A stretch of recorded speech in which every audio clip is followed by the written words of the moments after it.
Assalamualaikum warahmatullahi wabarakatuh. Saya Dr. Ismar dari PPDS Ilmu Bedah FK Undri Riau. Pada kesempatan ini saya akan membahas tentang inguinal hernia dan hidrokel pada anak.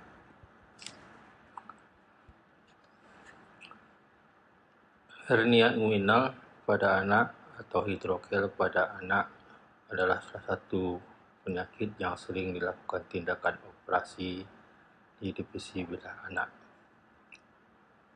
Kalau kita bicara hernia inguinal pada anak, yang sering itu adalah indirect inguinal hernia. Kemudian hernia femoral dan selanjutnya direct inguinal hernia.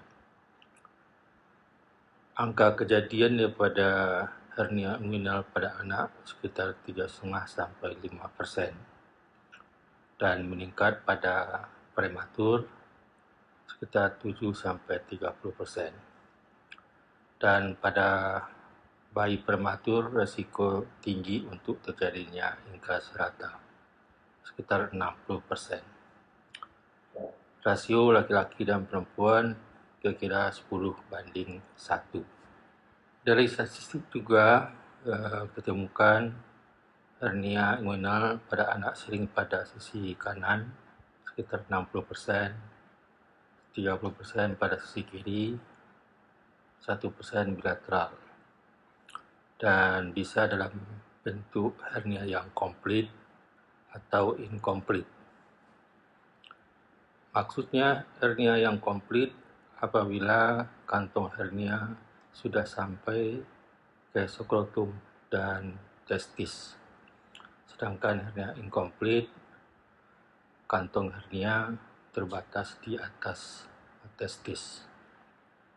Hernia inguinal pada anak adalah kelainan kongenital dan faktor pencetusnya biasanya adalah batuk kronik, asites, CAPD atau pemasangan pisan, adanya massa di intraperitoneal atau konstipasi kronik. Ada beberapa penyakit yang sering disertai dengan hernia, dan semua penyakit ini adalah kelainan kongenital. Di antaranya adalah atrophy bladder, neonatal intravalvular hemorrhage, myelomeningocele, anak dengan prematuritas, dan hipospadia, epispadia, atrophy kloaka, ambigus genital, dan lain-lainnya. Kejadian daripada hernia inguinal ini erat hubungannya dengan embriologi, pembentukan atau penurunan testis. Kita tahu gonad atau testis berasal dari anteromedial nephrogenik, kira-kira di bawah ginjal. Umur kehamilan 3 bulan, gonad atas testis tadi akan turun, dan umur kehamilan 7 bulan mencapai cincin interna. Penurunan testis ini dipengaruhi oleh hormon. Di antaranya adalah hormon insulin-like 3 protein yang dihasilkan oleh sel Leydig dan hormon CGRP yang dihasilkan oleh genitofemoral nerve. Selanjutnya, testis akan turun dari canalis inguinalis sampai ke skrotum. Sebagai guidingnya adalah processus vaginalis, dan setelah sampai di skrotum, testis tadi, setelah sampai di skrotum, processus vaginalis itu akan mengalami obliterasi.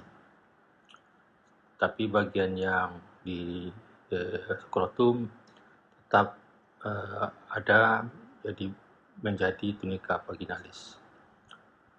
Kegagalan obliterasi daripada proses vaginalis akan menyebabkan hidrokel atau indirect inguinal hernia. Ada beberapa variasi terdapat kegagalan obliterasi prosesus vaginalis. Kalau kita lihat dalam slide, yang kiri adalah normal, terjadi obliterasi yang komplit daripada proses vaginalis. Sedangkan yang sisi kanannya obliterasi yang tidak komplit dan menyebabkan hernia inguinal. Dan gambar selanjutnya adalah hernia skrotal, karena kantung hernia sudah sampai di skrotum menutupi testis. Sedangkan gambar selanjutnya, variasi yang lain terbentuk hidrokel daripada funiculus. Dan gambar yang terakhir adalah hernia hidrokel komunikan. Biasanya pasien atau anak datang ke rumah sakit dengan keluhan adanya benjolan, dan benjolan biasanya yang hilang timbul. Kalau benjolan tersebut nyeri, kita curigai suatu hernia incastrata. Dan sering juga keluhannya adalah merasa tidak enak, ada konstipasi. Kalau pada bayi biasanya ada nyeri kolik, yang disebut dengan colicky baby syndrome. Benjolan bisa terbatas di inguinal saja atau sudah sampai ke skrotum atau labia pada perempuan. Kadang-kadang waktu kita periksa, kita tidak temukan benjolan. Tapi dari riwayat yang dikemukakan oleh ibu pasien, kita mencurigai suatu hernia. Untuk keadaan ini, kita ulang pemeriksaan setelah 2-3 minggu. Dan kita anjurkan orang tua pasien untuk merekod atau memfoto daerah inguinalnya. Dan waktu kita periksa, jangan lupa kita periksa daerah genitalia dan testis secara cermat. Apakah ada kelainan-kelainan lain seperti retractus testis atau antecedent testis. Selanjutnya kita lakukan palpasi. Dilakukan palpasi di daerah inguinal dan kita lakukan palpasi ringan, dan kalau ada benjolan kita pastikan apakah benjolan itu suatu hernia. Kalau dia hernia, perkirakan isinya apakah usus atau ada struktur lain seperti omentum. Kadang-kadang benjolannya tidak kelihatan karena dia sudah masuk ke dalam intra-abdomen, tapi dari palpasi juga bisa kita raba adanya penebalan daripada funiculus spermaticus. Dan kita lakukan pemeriksaan transiluminasi untuk membedakan hernia dengan hidrokel. Kadang-kadang juga kita butuhkan pemeriksaan bantuan ultrasonografi untuk mengidentifikasi adanya paten prosesus vaginalis. Dari ultrasonografi, apabila kita temukan cincin interna yang lebarnya lebih 4-5 mm, curigai suatu hernia. Dan juga bisa kita lakukan diagnostik pakai laparoskopi.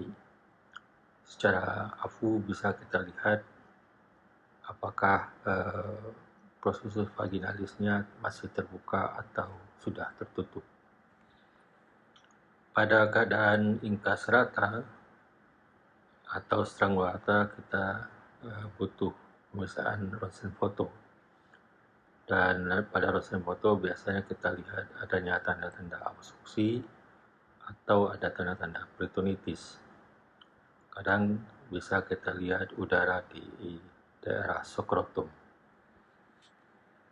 Penyakit yang mirip dengan hernia atau inguinal hernia seperti retractus testis, antecedent testis, lymphadenopathy, hidrokel, dan peripubertal fat. Ini perlu kita didik dengan inguinal hernia. Komplikasi daripada inguinal hernia salah satunya adalah engkas rata. Engkas rata, benjolan itu biasanya bengkak, budem, dan nyeri, dan tidak bisa dimasukkan lagi ke intraabdomen. Dan ada tanda-tanda ileus obstruksi. Engkas rata sering pada sisi kanan dan terjadi 50%-nya itu pada usia kecil daripada 6 bulan. Dan prematur lebih tinggi risikonya untuk terjadi engkas rata. Dan juga perempuan lebih tinggi angka kejadian engkas rata dibandingkan dengan laki-laki. Komplikasi selanjutnya adalah strangulasi apabila terjadi gangguan peredaran darah atau gangguan vaskular di kantong hernia. Dan ini bisa menyebabkan iskemik atau nekrosis. Akhirnya terjadi sepsis. Dan ini merupakan emergensi pada bagian bedah. Kadang kita kesulitan menentukan apakah ini suatu engkas rata atau suatu strangulata. Ada beberapa ahli mengatakan kalau sudah ada nyeri di daerah skrotum, itu sudah terjadi strangulata. Tapi secara garis besar, strangulata biasanya ada tanda-tanda peritonitis atau ada tanda-tanda sepsis. Inguinal hernia pada anak adalah kelainan yang harus dilakukan tindakan operasi untuk mencegah terjadinya engkas rata atau strangulata. Kalau pada bayi prematur, kita lakukan sebelum anak dipulangkan dari rumah sakit atau berat badannya sudah lebih daripada 2 kilo. Dan tindakan operasi pada hernia adalah tindakan one day care surgery. Kalau terjadi engkas rata pada anak, ada kesempatan kita melakukan manual reposisi atau manual reduction. Caranya, sebelum kita melakukan reposisi, kita pasang infus, kemudian kita beri sedasi, dan pasien dipuasakan. Dilakukan tindakan penekanan ringan di daerah skrotum. Kalau tindakan manual reduction berhasil, pasien kita rawat dan kita lakukan tindakan operasi hernia elektif. Kalau gagal, kita lakukan tindakan operasi segera. Dan ini kontraindikasi kita melakukan manual reduction pada pasien dengan peritonitis atau sepsis. Hernia direct pada anak-anak jarang kita temukan. Kalau kita temukan, biasanya kita lakukan tindakan operasi sama dengan tindakan operasi pada dewasa. Demikian juga hernia femoral juga jarang kita temukan pada anak. Dari penelitian dari 10.000 pasien hernia, hanya 0,2% yang hernia femoral. Dan sering tidak terdiagnosa sebelum operasi.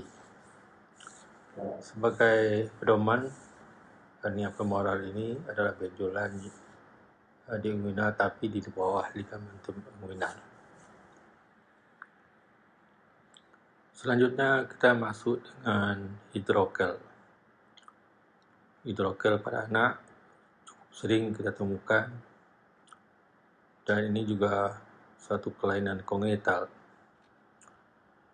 Kejadiannya sama dengan hernia inguinal, mana pada waktu fetus testis akan turun, dari retroperitoneal ke jinjing interna dan nanti sampai ke skrotum, dan proses vaginalis akan obliterasi. Proses vaginalis akan obliterasi apabila komplit kita temukan pada orang normal. Kalau incomplete, kadang-kadang terdapat hubungan antara intraperitoneal dengan kantong hernia di testis. Itu namanya hidrokel komunikan. Kadang-kadang kita temukan hidrokel funiculus. Klasifikasi pada hidrokel, jadi ada communicating hidrokel atau hidrokel komunikan apabila terjadi hubungan antara intraperitoneal dengan tunika vaginalis di skrotum. Biasanya saluran itu kecil, hanya bisa dilewati oleh cairan, dan khasnya biasanya benjolannya akan mengecil pada pagi hari dan membesar pada siang hari atau waktu pengedan. Pada non-komunikan tidak terdapat hubungan intraperitoneal dengan tunika vaginalis. Ini biasanya akan hilang dengan sendirinya pada bayi setelah 1 tahun, dan pada non-komunikan tidak diperlukan tindakan operasi. Hidrokel selanjutnya adalah reaktif hidrokel. Ini terjadi karena sesudah trauma, yang biasanya adalah non-komunikan hidrokel. Yang sering jadi pertanyaan, kapan kita melakukan tindakan operasi pada hidrokel? Kalau tidak ada keluhan, biasanya kita observasi saja dan kita tunggu. Biasanya setelah 12-18 bulan akan hilang dengan sendirinya. Ingat, ukuran hidrokel tidak merupakan indikasi untuk dilakukan tindakan operasi. Jadi, hidrokel kita lakukan operasi apabila tidak hilang setelah umur 2 tahun dan menetap, dan adanya infeksi bisa jadi, dan kita tidak bisa membedakan dengan hernia. Kadang-kadang ada hernia yang nyeri dirasakan oleh bayi. Itu juga merupakan satu tindakan indikasi untuk operasi.